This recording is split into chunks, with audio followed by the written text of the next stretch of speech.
নমস্কার। বাংলা সেরা গল্পে সবাইকে জানাই স্বাগত। শুরু করছি আজকের গল্প। আজ পড়ে শোনাব সুচিত্রা ভট্টাচার্যের লেখা গল্প বাইরে রাস্তা ভেতরে রাস্তা। তাহলে শুরু করি। গল্পের নাম বাইরে রাস্তা ভেতরে রাস্তা। রাস্তাটা একেবারে জানালার ধারে, এত ধারে যে মাঝে মাঝে ঘরের মধ্যে ঢুকে পড়ে। ঘরটাকেই রাস্তা ভেবে ভ্রম হয় তখন, কিংবা রাস্তাটাকে ঘর। কি যে গা ছমছম করে। গোপন একটা ভয় হিমবাহ হয়ে গড়াতে থাকে তুলিকার শরীরে। ভয়ঙ্কর শীতলতায় মন অবশ হয়ে আসে। কেন এমন হয়? কেন শুধু তারই এমন হয়? প্রভাতবেলার সূর্যটা যেই জানালা দিয়ে গুঁড়ো গুঁড়ো আলো ছড়াতে শুরু করে, অমনি রাস্তাটা গুটি গুটি সেঁধিয়ে আসে ভেতরে, জোর জোর ধাক্কা দিয়ে ঘুম ভাঙায়। তুলি, এই তুলি! তুলি ধরফর করে উঠে বসে।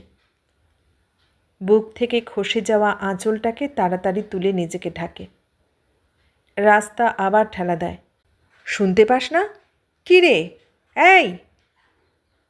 কোনো দিন তুলিকা সাহস করে বলে ফেলে, না, শুনতে পাই না। কি চাই তোমার? কেন আসো?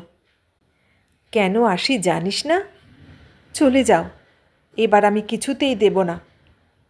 তুলিকা প্রাণপণে নিজের হাঁটু দুটোকে জাপটে ধরে, থুতনি গুঁজে দেয় দু হাঁটুর মাঝখানে, যেন একমাত্র ওভাবেই গর্ভস্থ ভ্রূণটাকে লুকিয়ে ফেলা যায় সব অঘটনের হাত থেকে, অমঙ্গলের হাত থেকে। রাস্তা তবু সামনে থেকে যায় না। তুলিকা চোখ বুজে ফেলে। বন্ধ চোখেও সে স্পষ্ট দেখতে পায় সমস্ত ঘর জুড়ে নীলচে আবছায়া। সেই আবছায়ায় রহস্যের মতো ফুটে রয়েছে তার ঘর গেরস্থালি। ড্রেসিং টেবিল, আলমারি, শোকেস, আলনা। আলনায় রাখা ডুরে শাড়ির গায়ে থোকা থোকা আলো আঁধার। তারই গায়ে হেলান দিয়ে দাঁড়িয়ে থাকে শয়তান রাস্তাটা। অসভ্য এক লম্পটের মতো তার চেহারা। রোগা লম্বা শরীর, খসখসে কালো রং, গা ভর্তি বিশ্রী ক্ষতচিহ্ন। গা ঘিন ঘিন করে ওঠে। মাগো, চাউনিটাও কি নোংরা! যেন চোখ দিয়েই চেটেপুটে নেবে সব কিছু। কালো মাড়ি বার করে খ্যাক খ্যাক করে হাসে আবার। অসহ্য। তুলিকা বন্ধ চোখেই ঝাঁপিয়ে পড়ে স্বামীর গায়ে। এই শুনছ? এই ওঠো না! অঞ্জন সাড়া দেয় না। ভোরবেলার ঘুম তার বড় গভীর। তুলিকার ধাক্কায় ঘুমন্ত শরীর সামান্য নাড়াচাড়া করে মাত্র, পাশ ফিরে শোয়। অস্ফুট শব্দ ওঠে গলা থেকে। তুলিকা কাতরভাবে তাকে জড়িয়ে ধরে শুয়ে পড়ে। শিশুর মতো মুখ গুঁজে দেয় ঘুমের গন্ধমাখা খোলা পিঠটায়। পিঠটা বেশ বড়সড়, অনেকখানি চওড়া, মাঝখানে আলতো খাঁজ। সেই খাঁজে মুখ ডুবিয়ে তুলিকা মানুষটার শরীরে জমা রাতের বাষ্পগুলোকে নিজের নিঃশ্বাসে ভরে নেয়। ভরসা খোঁজে, যতক্ষণ না আরও আলো আসে ঘরে, যতক্ষণ না রাস্তাটা বেরিয়ে যায় ঘর থেকে।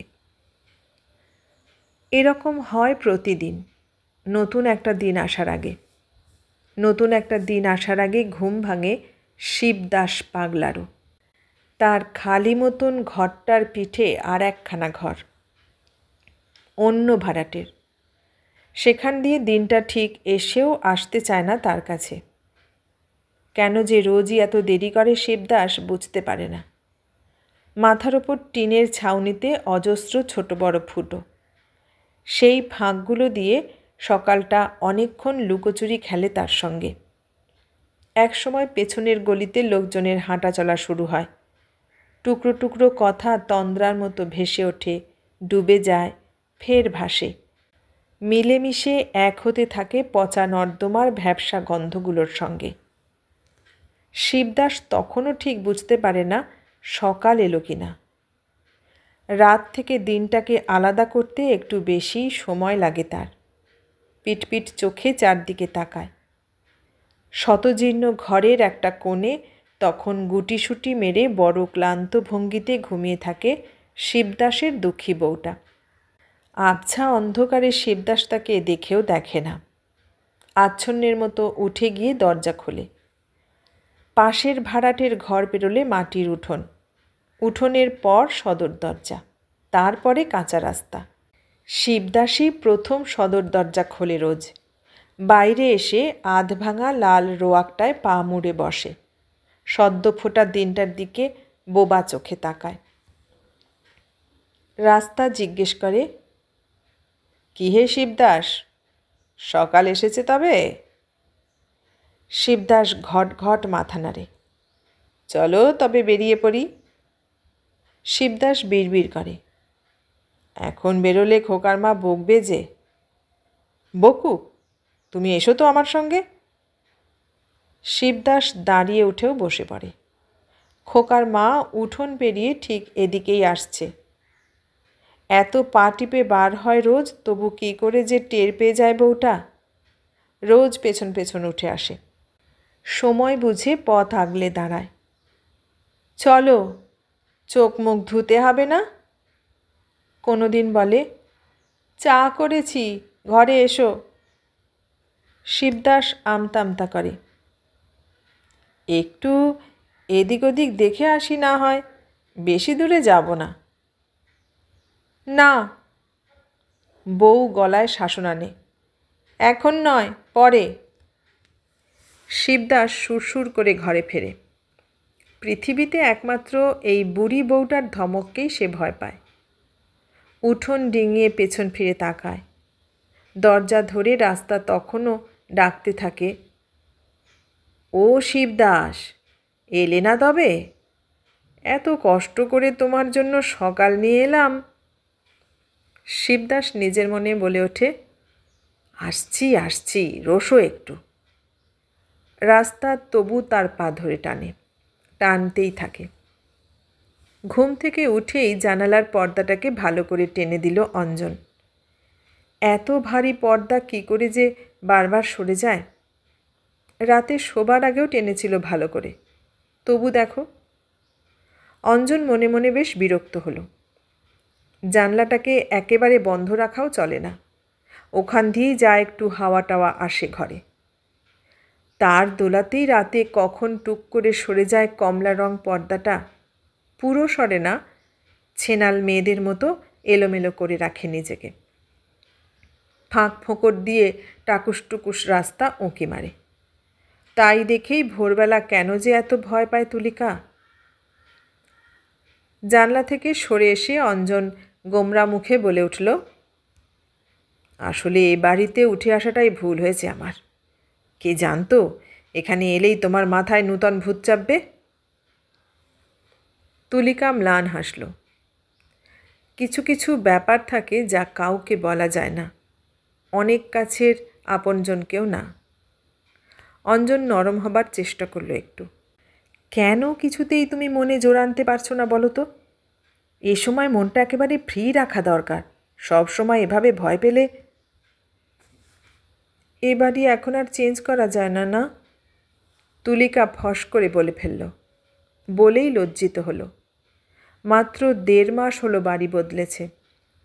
শরীরের মধ্যে আবার একজন এসেছে টের পেয়েই জেদ ধরে বসেছিল, অন্য কোথাও চলো, তাড়াতাড়ি, এখানে থাকলে আবার কিছু একটা হয়ে যাবে। অঞ্জন প্রথমটা আমল দেয়নি। বাজে চিন্তা বাদ দাও তো, যত সব কুসংস্কার। হয়তো কুসংস্কার, হয়তো অন্যায় বায়না। তবু তুলিকা কি করে ভোলে আগের বাড়িতে পরপর 3 বার তার নাকি জরায়ু দুর্বল, ফেলোপিয়ান টিউবেও কী সব গণ্ডগোল। তার জন্যই। বাজে কথা, তুলিকা বিশ্বাস করে না। ওখানে কেউ নির্ঘাত তুকতাক করত কোনো। মাসিমা সেরকমই বলেছিলেন। ওই যে বাড়িওয়ালার মেজ মেয়েটা, ওই যাকে বিয়ের পর থেকে স্বামী নেয় না, সেই নির্ঘাত বান মারত। নতুন বৌদিও সেই রকম বুঝিয়েছিল তুলিকাকে। নইলে 5 মাস 6 মাস পেটে থাকার পরও তরতাজা প্রাণগুলো নষ্ট হয়ে যায়। তাছাড়া বাড়িটাও ছিল কেমন অন্ধকার মতো, দুটো ঘরের একটাতেও আলো বাতাস ঢুকত না।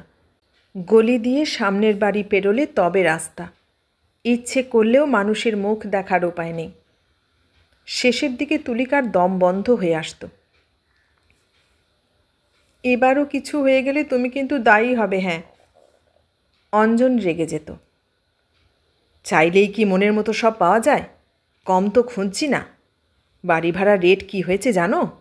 একটু পছন্দসই ফ্ল্যাট মানেই মোটা অ্যাডভান্স, সেলামি, সব দিক ভাবতে হবে তো নাকি? এসব কথা তুলিকা বোঝে না তা নয়। এখন প্রতিটি কড়ি হিসেব করে চলার সময়। এক কামরার এই ফ্ল্যাটের জন্যই আগাম দিতে হয়েছে 5,000।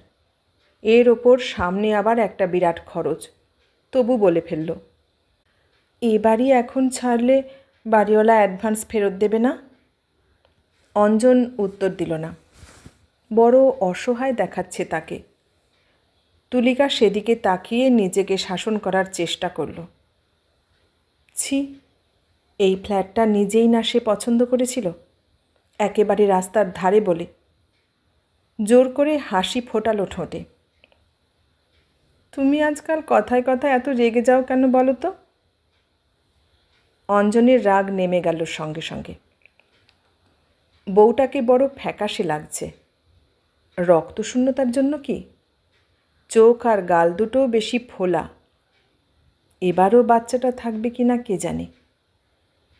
অস্থির হাতে তুলিকার কাঁধ খামছে ধরল। প্লিজ তুলি, একটু সেন্সেবল হবার চেষ্টা করো। এত ভেঙে পড়লে চলে নাকি? তুলিকা জানালার দিকে তাকালো। না, রাস্তাটা এখন আর ধারে কাছে নেই। পর্দার আড়াল থেকে দেখাও যাচ্ছে না তাকে। অনেকটা হালকা লাগলো নিজেকে। স্বামীর পাশ ঘেঁষে বসল। ভেঙে পড়লাম কোথায়? পড়নি? না। তবে হঠাৎ হঠাৎ অমন পাগলামি করো কেন? তুলিকা ছলছল তাকালো। ভয় করে যে। কিসের ভয়? কাকে ভয়? রাস্তাকে। বলতে গিয়েও ঢোক গিলে নিল তুলিকা। থাক, ভয় যে পায়, ভয় শুধু তারই, অন্য কারুর নয়। অঞ্জন কাছে টেনে আদর করল বউকে। পাগলি মেয়ে, কাকে ভয় তোমার? আমি আছি না? তুলিকা হাসল নরম করে। হাসতে হাসতেই টের পেল আর একটুও ভয় করছে না তার, কাউকে না। একটুখানি মুখের কথাও অনেক সময় বড় আশ্বাস এনে দেয়। হাসতে হাসতেই চিমটি কাটল স্বামীর হাতে। কোথায় আর তুমি আছো মশাই? এই তো একটু পরে বেরিয়ে যাবে, ফিরবে সেই সন্ধেবেলা। এর মধ্যে এতটা সময়, 10টা থেকে 7টা, 7:30, কোনো কোনো দিন 8টা 9টা। তুলিকা কর গুনে গুনে হিসেব করতে থাকলো। তাহলে ধরো গিয়ে 9 ঘন্টা, 10 ঘন্টা, 12 ঘন্টা। তা অবশ্য ঠিক। অঞ্জনের কপাল জড়ো হলো। তোমাকে অনেকক্ষণ একা থাকতে হয়। তবে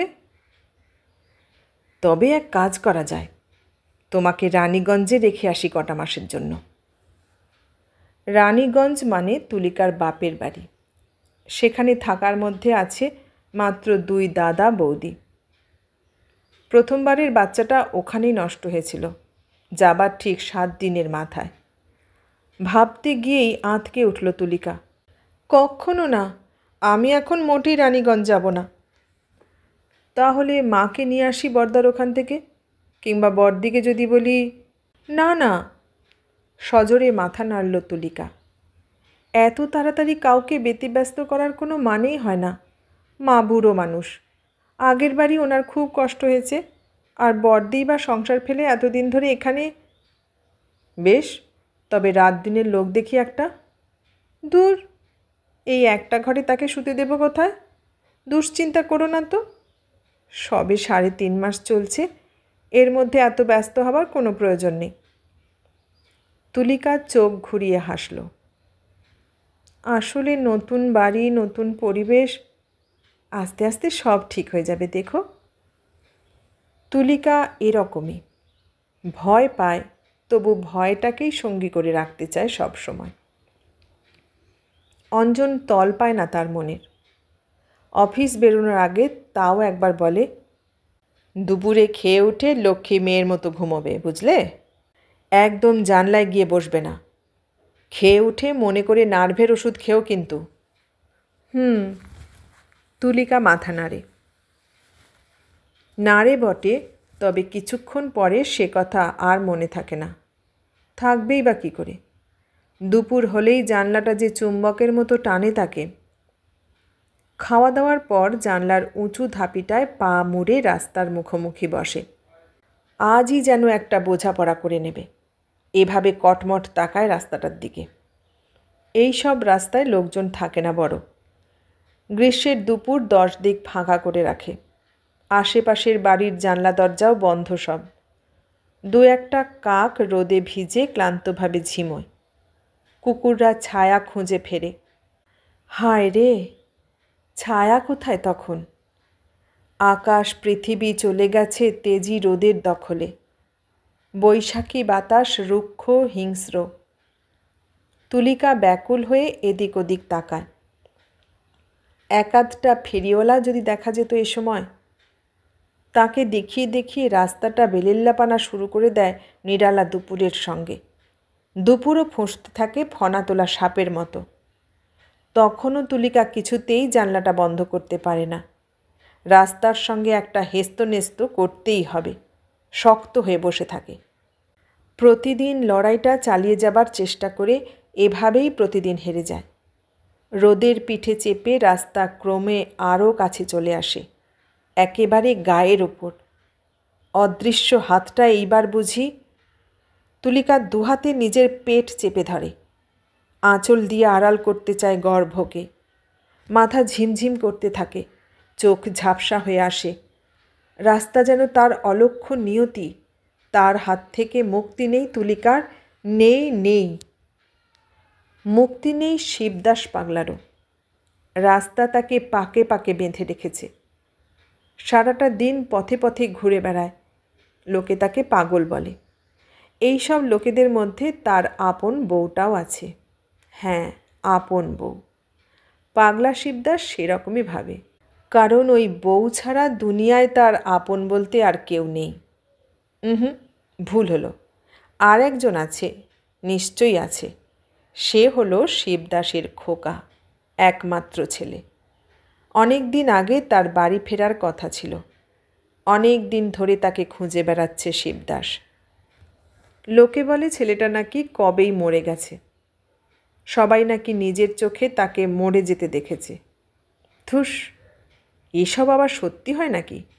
অত বড় জোয়ান ছেলেটা, তার সূর্যের মতো টকটকে রং, ঘোড়ার মতো টকবগে তেজ, সে ছেলে অমন ভুস করে মরে যেতে পারে? যত সব অলক্ষণে কথা। শিবদাসের কথা শুনে খোকার মা মুখে আঁচল গুঁজে কাঁদে, কপাল ঠোকে দেওয়ালে। দোহাই তোমার, এবার একটু ঠান্ডা হও। খোকা সত্যি আর ফিরবে না। ফিরবে না বললেই হলো? শিবদাস ঠোঁট উল্টে হাসে। মেয়ে মানুষের যেমন বুদ্ধি তেমনই চিন্তার গতি। লোকে কি বলল না বলল বিশ্বাস করে বসে আছে। খোকা তাদের মরলটা কবে? এই তো শিবদাস চোখ বুঝলেই পরিষ্কার দেখতে পায় খোকার ঠ্যাং ছড়িয়ে শুয়ে আছে চৌকিতে, ঘর আঁধার করে, ভর সন্ধেবেলা। কদিন ধরে কি যেন তার হয়েছে। ভালো করে কথা বলছে না, খাচ্ছে না, গোঁজ হয়ে শুয়ে আছে সর্বসময়। শুধোতে গেলে দাঁত খিঁচিয়ে উঠছে। বিরক্ত করো না তো, নিজেদের কাজ করো গিয়ে। কি জমাট ভারী গলা, ঠিক যেন ঢাকের বদ্যি। খোকার মা ভয়ে কাঁপছে। শিবদাস অফিস থেকে ফিরতেই ফিসফিস করছে এসে কানের কাছে। কি হলো বলো দেখিন ছেলেটার? কি হবে বলতে গিয়ে গলা কাঁপছে শিবদাসেরও। কবে থেকে যে নিজের ছেলেকে নিজেই ভয় পেতে শুরু করেছে। কখনই বা এমন লায়েক হয়ে উঠল ছেলে? এই তো সেদিনও বাপের কাঁধে চড়ে ঘুরত, বায়না করত এটা সেটার জন্য। কথায় কথায় আঁচল খুঁজত মায়ের। শেষ বয়সের ছেলে, আদরও পেয়েছে খুব। সেই ছেলে দেখ না দেখ হঠাৎ একেবারে লাগাম ছাড়া। চুল ওড়ে ফরফর করে, কবজিতে পেতলের চেন, গলায় হার, পরনে আঁটোসাঁটো রংদার জামা প্যান্ট। কোনোভাবেই তাকে আর চিনে উঠতে পারে না শিবদাস। 10টা প্রশ্ন করলে একটার জবাব দেয়। স্কুল না পেরোতে পড়া ছেড়েছে। বন্ধুর সঙ্গে কিসের বুঝি ব্যবসা করে, খুলে বলে না কখনো। পার্টিবাজিও রয়েছে সঙ্গে। পার্টির হয়ে মিটিং মিছিল করে, ভোটের সময় সদল বলে খাটে। সেই দলবলই এলো সেদিন গভীর রাতে। ছেলে তখনও চৌকিতে শোয়া, বাপ মা নিচে মেঝেতে পাতা বিছানায়। খোকা, খোকা বাড়ি আছিস? শিবদাস আধো ঘুমে গলা ওঠালো। কে কে রে এত রাতে? আমরা মেসোমশাই। খোকা আছে ঘরে? নিরীহ মোলায়েম গলা। খোকার মার তবু গলা কাঁপল। জানলার তার ধরে গলিতে চোখ বোলালো বারবার। কেন বাবা, এত রাতে তাকে কি দরকার? দরকার আছে মাসিমা, ডেকে দিন একটু। ডাকতে হলো না, তার আগে ছেলে নিজেই উঠেছে। অন্ধকারে প্যান্ট জামা পরেছে। শিবদাস আলো জ্বালতে গেল। ছেলে ধমকে উঠল, আহ! তারপর বেরিয়ে গেল অন্ধকার ছিঁড়ে, রাতটাকে টুকরো টুকরো করে। লোকে বলে খাল পাড়েই নাকি শুয়েছিল রাত ভোর, যেমন শুয়ে থাকে ঘরের চৌকিতে, হাত পা ছড়িয়ে। টুঁটিটাই নাকি ছেঁড়া ছিল শুধু, আর পেটখানা দুফালা। পুলিশও সেরকম শুনিয়েছিল বটে। শিবদাস মানতে পারেনি। অত সব প্রাণীর বন্ধু কখনো শত্রু হতে পারে? ওদের সঙ্গেই কোথাও নিশ্চয়ই চলে গেছে খোকা, কাজ ফুরোলে ফিরবে। ভেবে ভেবে সেই সকাল থেকে লাল রোয়াকটায় বসে থাকে শিবদাস। সারাটা সকাল ফ্যাল ফ্যাল তাকিয়ে থাকে। মাস ঘোরে, বছর যায়, 1টা, 2টো, 5টা, 8টা বছর। বেলা বাড়লে শিবদাসের বউ ডাকতে আসে। ওঠ ওদিকে, এবার 2টো খেয়ে নেবে, চলো। শিবদাস বলে, আর একটু দেখি। শিবদাসের বউ স্বামীর পিঠে হাত রাখে। এ সময় প্রতিদিনই তার গলা ছেড়ে কাঁদতে সাজ যায়। স্বামীর মুখ চেয়ে সামলায় নিজেকে। শিবদাসের চাকরিটাও গেছে অনেক কাল। বদ্ধ পাগলকে কে আর চাকরিতে রাখে? দুটো পেটের ভাবনা এখন ভাবতে হয় বুড়িটাকেই। এদিক ওদিক খেটে বেড়ায়, মোয়া আচার বানায় ঘরে, তাই দিয়েই চলে কোনো ক্রমে। 2 গাল ভাত বাড়ে স্বামীর পাতে। ছেলে ভোলানো গলায় বলে, আর কতক্ষণ বসে থাকবে গো, ওর আজ ফিরতে দেরি হবে। শিবদাসের চোখ উজ্জ্বল হয়। খোকা বুঝি বলে গেছে তোমায়? হ্যাঁ গো, এখন খাও তো। কোনো দিন 2টো শাক ভাত, কোনো দিন 2টো পান্তা। তাই চেটেপুটে খেয়ে উঠে পড়ে শিবদাস। ময়লা ছেঁড়া শার্টখানা গায়ে গলায়, ছাতি নেয় বগলে। তবে আমি একটু বেরিয়ে দেখি, কাছাকাছি পেলে ধরে আনব। আগে আগে বাধা দিত বউ, আজকাল আটকায় না। সকালে তবু কথা দিয়ে বেঁধে রাখা যায় মানুষটাকে। দুপুরে কোনো বাধাই মানে না শিবদাস। জোর করলে ফল উল্টো হয় বরং। ইদানিং তাই মোয়ার ঠোঙা, আচারের শিশি ঝোলায় পুরে হাতে ধরিয়ে দেয়। পারলে পথে এগুলো বেচার চেষ্টা করো, কেমন? মোয়া বলবে জোড়া 1 টাকা, আচার বড় নিলে 7.5, ছোট 5। কি গো, মনে থাকবে তো? বেশি দূরে যেও না কিন্তু। না গো না, খোকাকে পেলেই নিয়ে চলে আসব, দূরে যাব কেন? শিবদাস হন হন বেরিয়ে পড়ে। এ মোড় ঘুরে ও মোড়ে যায়, এ রাস্তা থেকে ও রাস্তা। কোন রাস্তায় যে গেছে ছেলেটা, বকবক করে রাস্তার কাছেই খোঁজ নেয়। এবার কোন দিকে যাই বলো দিকি? রাস্তা তার হাত ধরে। ওদিকে চলো, ওই ওপারে। পুরো একটা পাক খেয়ে শিবদাস ফের প্রশ্ন করে, এবার কোন পথে যাই? পুরনো বন্ধুর মতো রাস্তা তার কাঁধে হাত রাখে, এসোই না আমার সঙ্গে। বছরভর রোদ বৃষ্টি মাথায় এভাবেই রাস্তার সঙ্গে ঘোরে শিবদাস। ঘুরতে ঘুরতে ঘোড়াটাই নেশা হয়ে যায় একসময়, পাগল মানুষের অবুঝ নেশা। হাওয়াই চপ্পল ফটফটিয়ে দুপুর পিঠে নিয়ে চরকি খেয়ে চলে। উন্মাদ মস্তিষ্কের কোষগুলো দিনে দিনে আরও তালগোল পাকাতে থাকে।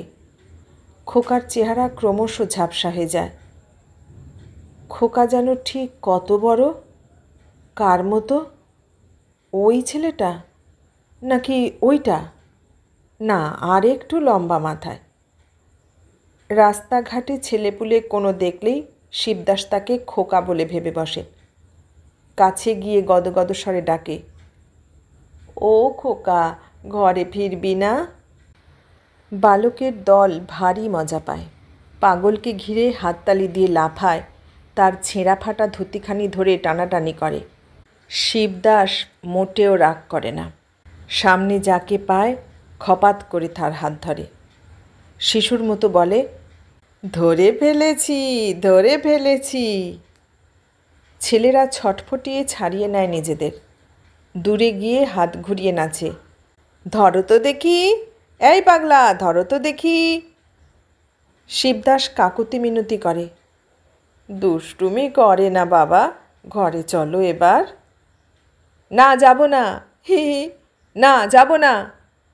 ছেলেরা তার দিকে ইঁটের টুকরো ছোঁড়ে, ঘর পাগলা বুড়ো রে, ছেলে পাগলা বুড়ো। শিবদাস মরিয়া হয়ে ওঠে, ঘরে গেলে গান শোনাবো চলো, সেই গানটা, সেই আলী বাবা আর চোরের গান। ধুস, ও সব কে শোনে? হিন্দি গান করো, হিন্দি গান। ছেলেরা হৈ হৈ করে। ও বাবা! শিবদাস গাল ছাড়িয়ে হাসে, দাঁতগুলোয় সব পোকা লেগেছে। ফোকলা গালে শৈশব নাচানাচি করে। কোন গানটা শুনবি বল দিকি? বলে আর উত্তরের অপেক্ষা করে না, হেঁড়ে গলায় চিৎকার করে ওঠে, 1 2 3 4 5 6, আজা সনম, আজা সনম। গাইতে গাইতে বগল বাজায়, জোড়া পায়ে ধিতাং ধিতাং নাচে। গান থামলেই খোকারা হল্লা করে, আর একটা হোক, আর একটা হোক। হুঁ, আবার কাল। বুড়ো মানুষটা হাঁপড়ের মতো হাঁপায়, দম নেয় জোরে জোরে। ঘরে মা ভাত বেড়ে বসে আছে, এবার বাড়ি ফেরার পালা। বলতে বলতে নিজেই গটগট করে এগিয়ে যায়। পথ হারিয়ে অন্য পথের বাঁকে আসে। মনে মনে গান খোঁজে নতুন। খোকাদের জন্য আজকাল শুধু গান বেঁধে রাখতে হয় মাথায়। পথের গান, বাজার চলতি গান, সাবেকি বাংলা গান, দেশাত্মবোধক গান, সব গানেরই একটাই সুর, নিজস্ব বেসুর। কলিগুলোও নিজের মতো করে তৈরি করে নেওয়া। কাউকে না পেলে রাস্তাকেই গান শোনায়। শেষ ধাক্কায় কালোয়াতি ছোঁয়াও রাখে অল্প। এভাবে গানই শেষে জীবন হয়ে যায় কবে।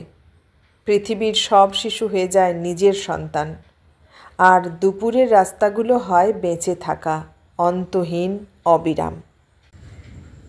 এভাবেই চলতে চলতে একদিন হঠাৎ খোকার মাকেও পথের ধারে খুঁজে পেয়ে গেল শিবদাস। গান থামিয়ে পাগল থমকে দাঁড়ালো। জানলা ধরে কে ওই বিষাদমূর্তি ছবি হয়ে বসে আছে? সেই মুখ, সেই রং, সেই ভাসা ভাসা চোখ।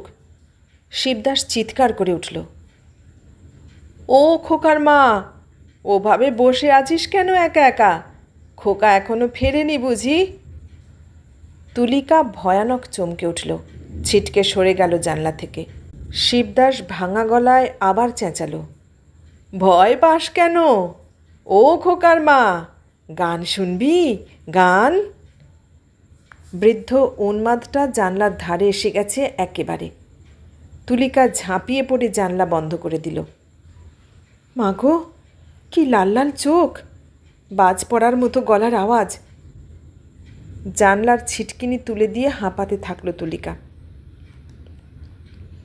শ্রাবণ মাসের গোড়া থেকে পেটের ভেতর নড়াচড়া শুরু করেছে বাচ্চাটা।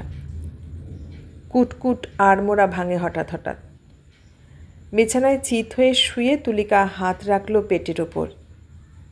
এই তো এখানটায় নড়ছে, ছোট্ট ঢেউয়ের মতো ফুলে উঠল একটু, উঠেই থেমে গেল। তুলিকার বুক ঢিপ ঢিপ করে উঠল। আর নড়ছে না কেন? ফোলা পেটে হাত বুলিয়ে আদর করল গর্ভের কুঁড়িটাকে। ছেলে ভোলানো গান ধরল গুনগুন। খোকন আমার সোনা, শ্যাকরা ডেকে মোহর কেটে গড়িয়ে দেব দানা। ঠিক তখনই জানলার ওপাশে পাগলা শিবদাসের গলা শোনা গেল। কই গো খোকার মা, আজ গান শুনবে না? তুলিকা হেসে ফেলল ফিক করে। পাগল বুড়োর মুখে খোকার মা ডাকটা শুনতে কেন যে এত ভালো লাগে তার। লজ্জাও করে একটু একটু। এ ডাক শুনেই প্রথম দিন কী ভয় পেয়েছিল। ইস, ভাগ্যিস তক্ষুনি ঠিকে ঝি এসে গিয়েছিল কাজে। শিবদাস আবার ডাকছে। কি হলো রে ও খোকার মা? তুলিকা বিছানা ছেড়ে জানলার ধারে গেল, গলায় হালকা অভিমান। 3 দিন আসনি যে বড়, কোথায় ছিলে? পথেই ছিলাম গো, এই রাস্তা সেই রাস্তা। ধুতির খুঁটে মুখের ঘাম মুছল বুড়ো। ঝোলা থেকে আচারের শিশি বার করল একটা। নে, তোর জন্য এনেছি। তুলিকা হাত বাড়িয়ে শিশিটা নিল, গুছিয়ে বসল জানলার ধাপিতে। এবার কিন্তু দাম নিতে হবে। কত দেব বলো? বুড়ো হাসল ফিক ফিক। দাম দিয়ে কি হবে রে, নিয়ে এসেছি, খা। তা খাবো। তুলিকা মাথা দোলালো। কিন্তু দাম এবার নিতেই হবে। নিশ্চয় তুমি এগুলো বেচতে নিয়ে আসো। তা আসি, নইলে বুড়ি বকে যে। তবে দাম বলো। দূর। শিবদাসও মাথা দোলালো। সব জিনিস কি দাম দিয়ে কেনা যায় রে? তুলিকা চমকিত হলো। হঠাৎ হঠাৎ এরকমই দার্শনিকের মতো কথা বলে ফেলে শিবদাস। বলে ফেলে শিশুর মতো হাসে। এমন মানুষ কি করে যে পাগল হয়। কিছুক্ষণ আগে বৃষ্টি হয়ে গেছে এক পশলা। ভেজা আকাশটা এখনও ভারী, তবু ম্লান আলোয় টিমটিম করছে চতুর্দিক। সূর্য আজ আর রোদ পাঠাতে পারবে না। রাস্তাকেও মটকা মেরে পড়ে থাকতে হবে ভিজে বেড়ালের মতো। তুলিকা একটু বুঝি নিশ্চিন্তও বোধ করল। রাস্তা থেকে মুখ ফিরিয়ে বুড়োর চোখে চোখ রাখল। তোমাকে একটা কথা জিজ্ঞাসা করব? কী রে? তুমি কেন মিছিমিছি রাস্তায় ঘুরে মরো বলো তো? বারে, না ঘুরলে তাকে পাবো কি করে? শিবদাসের মুখে নির্মল হাসি। ঘুরি বলেই তো খুঁজে পাই। ছাই পাও। তুলিকার ঠোঁট কামড়ালো। কতদিন তোমাকে বলেছি না এভাবে ঘুরবে না রাস্তায়? বাহ, না ঘুরলে তাকে তোর কাছে রোজ পাঠাই কি করে? আমার কাছে? তুলিকা চোখ কপালে তুলল। হ্যাঁ রে হ্যাঁ, তোর কাছে। খুঁজে দেখ, তোর ঘরেই রয়েছে সে। কাকতলীয় কিনা কে জানে, তুলিকার পেটের ভেতর বাচ্চাটা নড়ে উঠল তক্ষুনি। ঢেউ তুলে এপাশ থেকে ওপাশে গেল। সঙ্গে সঙ্গে সব কেমন গণ্ডগোল হয়ে গেল তুলিকার। কেমন ঘোর ঘোর লাগছে, ঝাপসা হয়ে যাচ্ছে চেতনা। জানালার গ্রিল আঁকড়ে নিজেকে সামলালো। তারপর বুড়ো যেন কত আপন এভাবে তাকালো তার দিকে। আমার খুব ভাবনা হয় জানো। হুম, একদম ভাববি না। শিবদাস চুকচুক শব্দ তুলল গলায়। গান শুনবি? গান? নতুন করে উদাস হলো তুলিকা। শিবদাস ডাকল ব্যস্তভাবে। ও খোকার মা, নাচ দেখাই তবে একটা। সেই যে সেই নাচ। বলেই চড়া গলায় গান ধরল।